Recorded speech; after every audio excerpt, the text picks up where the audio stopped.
आम्ही तुझा नाता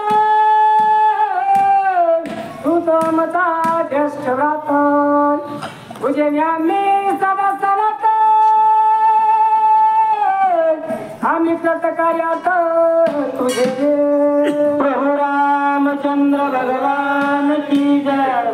ऐकणारे सर्व भावी भक्त वाचक कृत्य सर्वांच्या चरणावरती नतमस्तक होतं. भक्त शिरोमणी हनुमंतराया माऊली दादा भगवान बाबा यांच्याही चरणावरती नतमस्तक होऊन कथा सांगण्याचा प्रयत्न करतो. या ठिकाणी राजा सुग्रीव प्रभू रामचंद्राला सांगू लागला, रामा ज्यावेळेस वारी आला मला आनंद झाला. मी त्यांचं असणारं स्वागत करण्यासाठी गेलो, परंतु माझं मुख पाहत नाहीये.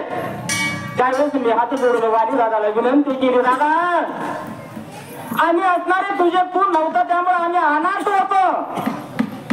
आम्ही तुमच्यामुळे सणात आहात आणि तुम्ही काम क्रोध करतायत. काय अपराध आहे, काय माझ्याकडून चुकलंय दादा सांगा. आता सुग्रीव वालीला बोलत होता आणि हीच माहिती राजा सुग्रीव प्रभू रामचंद्राला सांगू लागला. भाग्याची शत्रू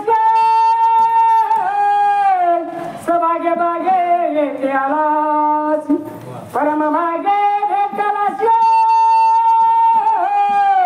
ऐसे वाळीशी विनविल. राजा सुग्रीव वालीला विचार करू विनंती करू लागला, दादा भाग्य मोठे तुझं नाही आमचं सुद्धा भाग्य मोठे, म्हणून करता तुम्ही असणारी परत आलेला आहात.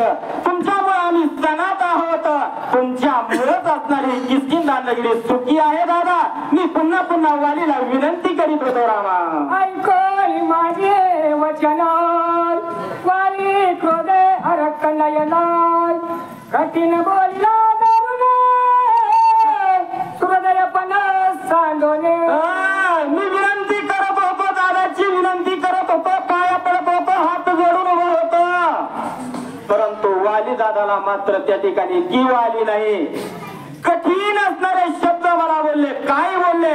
सख्यत्व आपलं पण सोडून दिलं आणि कठोर शब्दात वाली काय बोलला ऐका रामा.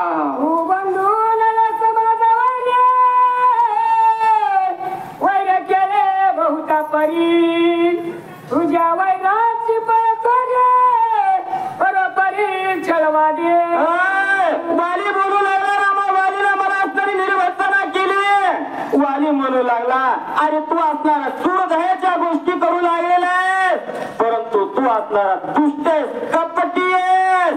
आता वाली मला कठोर बोलत होता, रामा निघाला विवरात द्वारी राहिले सावचित ते तू केला विपरीत घरी पर्वत स्थापिला.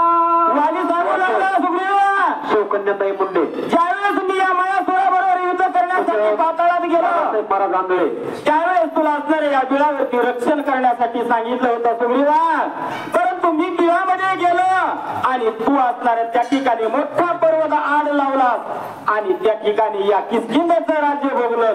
माझ्यावरती असणाऱ्या सूरदयाच्या गोष्टी करतोय, पण इकडे मात्र तू राज्याचा लोभ धरलेला आहे असा कठोर वाली मला बोलत होता, रामा असा राजा सुग्रीव वालीला प्रभू रामचंद्राला सांगू लागलेला आहे.